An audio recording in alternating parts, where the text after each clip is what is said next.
নমস্কার আমার প্রিয় দর্শক, তোমাদের সকলকে জানাই আমার ইউটিউব চ্যানেলে অনেক অনেক স্বাগত। তো আজকের ভিডিওটি এসেছি তোমাদের জন্য নিয়ে। দেখো, এই যে আমার সেলাই একেবারে গুটি গুটি ও খুবই বাজে একটা সেলাই হয়েছে। হ্যাঁ, তো এই সেলাইটি কেন হয়, মেশিনের কতগুলো ভুলের কারণে এই সেলাইগুলো হতে পারে। নতুনরা তোমরা অনেকেই জানো না, তো যারা জানো না তাদের জন্য এই ভিডিওটি আজকে খুবই উপকারে আসবে। পুরো ভিডিওটি স্কিপ না করে আমার সঙ্গে দেখতে থাকো। তো দেখো সেলাইটি কতটা বাজে হয়েছে, খুব কাছ থেকে আমি দেখাচ্ছি গুটি গুটি, এবং সেলাই হয়ইনি, আর এদিকে ওঠা ওঠা।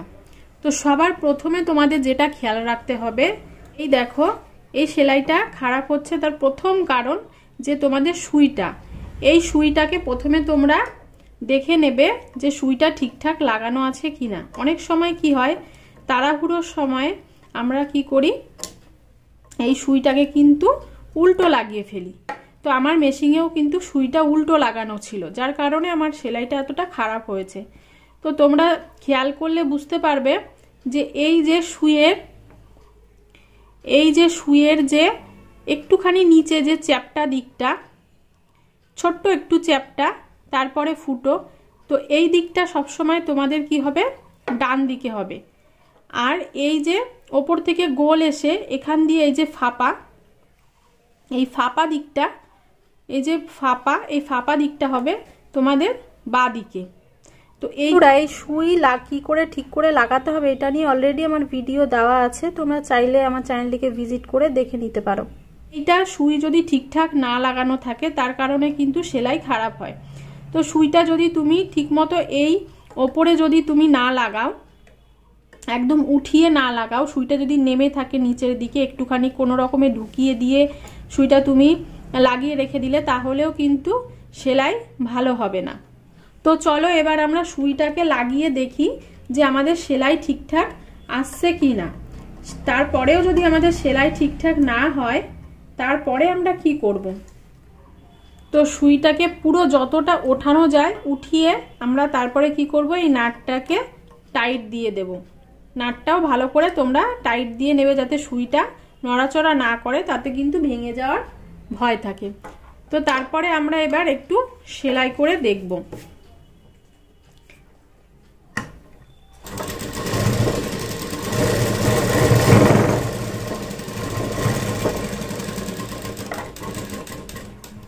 তো দেখো এবার কিন্তু আমাদের ওপরের সেলাই ও নিচের সেলাই খুব সুন্দর হয়েছে। এবার অনেক সময় কি হয়, তোমাদের ওপরের সেলাইটা গুটি গুটি হয়ে যায় এবং নিচের সেলাইটা ভালো থাকে। তো ওপরের সেলাই যদি গুটি গুটি হয়ে যায়, তখন তোমরা কি করবে, এই যে নিচের যে এই যে ববিনটা রয়েছে, এই ববিনটা থেকে তোমাদের খেয়াল করতে হবে যে সুতোটা কি খুব টাইট ভাবে বেরিয়ে আসছে কিনা। সুতোটা যদি খুবই টাইট হয় বা খুবই ঢিলা টানছো, একদম গড়গড় করে বেরিয়ে আসছে এরকম হয়, তাহলে একটু খেয়াল করে দেখবে যে এর ভিতরে এই যে দেখতে পাচ্ছ ববিনটাকে এইখানটা একটু ফাঁকা করবে, ফাঁকা করে দেখবে এর ভিতরে সুতো টুতো অনেক সময় টুকরো সুতো আটকে যায়। তখন কি হয়, এটা ঢিলা হয়ে যায় আর এই সুতোটা গড়গড় করে বেরিয়ে আসতে থাকে। তখন কিন্তু তোমাদের ওপরের সুতো কিন্তু গুটি গুটি হয়ে যাবে। আর খুব যদি টাইট হয়ে যায় তাহলেও কিন্তু তোমাদের সেলাই গুটি গুটি হবে। তো এটাও তোমরা ভালো করে ধ্যানে রাখবে। যদি দেখো যে খুব টাইট হয়ে যাচ্ছে, তো তোমরা এই যে এরকম একটা স্ক্রুর সাহায্যে তোমরা এটাকে এইভাবে টাইট ঢিলা করে নিতে পারবে। আর যদি তোমাদের কাছে স্ক্রুটা না থাকে, তোমরা এই ববিনের সাহায্যেও কিন্তু এটাকে টাইট ঢিলা করতে পারবে। তো এটা গেল তোমাদের ওপরের সুতো। এবার যদি নিচের সুতো গুটি গুটি হয় কিংবা বাজে হয়, তাহলে তোমরা কি করবে, এই যে ওপরের এই টেনশনটাকে তোমাদের দেখতে হবে যে খুব টাইট আছে কিনা, মানে এই যে সুতোটা যখন আসছে তখন কি খুব টাইট হয়ে বেরিয়ে আসছে কিনা। তো যদি খুব টাইট হয়ে থাকে তাহলে তোমরা এটা দিয়ে একটু ঢিলা করে নেবে। আর যদি দেখো খুব ঢিলা হয়ে বেরিয়ে আসছে তাহলে একটু টাইট করে নেবে। মানে এটা কিন্তু মিডিয়াম থাকবে, টানলে মোটামুটি মিডিয়াম হয়ে বেরিয়ে আসবে। এটাও যেই বরাবর থাকবে টানটা, মানে নর্মাল, এই নিচের সুতোটাও কিন্তু নর্মালভাবে বেরিয়ে আসবে, দুটো সুতোর লেভেল একই থাকবে, ঠিক আছে? তাহলে তোমাদের সেলাই খুব সুন্দরভাবে হবে।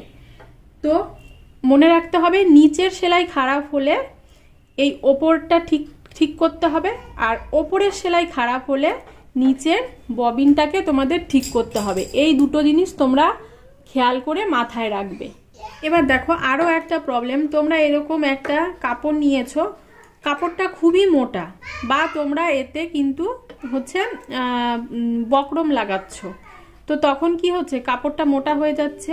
এবার তোমরা এরকম 16 নাম্বার সুই দিয়ে তোমরা মোটা কাপড় সেলাই করছো, তো তখন কিন্তু সেলাইটা হবে না, তোমাদের সেলাই ফাঁকা ফাঁকা হয়ে এত বড় বড় হয়ে সেলাই হবে, সুতো ছিঁড়ে যাবে।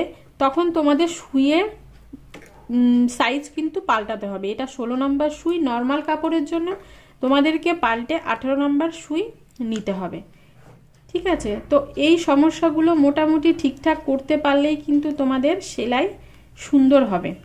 তো আশা করি তোমাদের ভিডিওটি একটু হলেও উপকারে আসবে, আর যদি ভালো লেগে থাকে তোমাদের ভিডিওটি, তাহলে নতুন ভিডিও পাওয়ার জন্য অবশ্যই আমার চ্যানেলটিকে লাইক, কমেন্ট ও সাবস্ক্রাইব করে দিও।